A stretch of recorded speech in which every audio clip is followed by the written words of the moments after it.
اگر کسی شخص پر قرض کا بوجھ آ جائے اور وہ باوجود ہزارہا کوشش و کاوش کے قرض کے بار تلے دب جائے اور اس سے چھٹکارا نہ پا سکے، تو اس کے لیے مختلف اوراد ہیں اور مختلف وظائف ہیں، قرآنی آیات طیبات ہیں اور حضور پر نور صلی اللہ علیہ وآلہ وسلم سے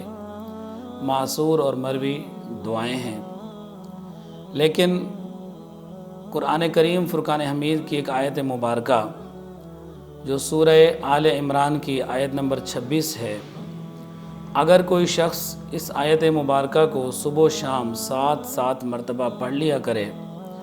تو جتنا بھی قرض ہوگا اللہ رب العالمین اس کے قرض کی ادائیگی میں مدد فرمائے گا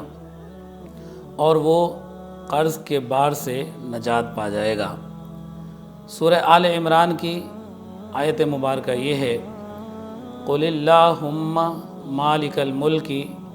تُؤْتِي الْمُلْكَ مَن تَشَاءُ وَتَنزِعُ الْمُلْكَ مِمَّن تَشَاءُ وَتُعِزُّ مَن تَشَاءُ وَتُذِلُّ مَن تَشَاءُ بِيَدِكَ الْخَيْرُ إِنَّكَ عَلَى كُلِّ شَيْءٍ قَدِيرٌ۔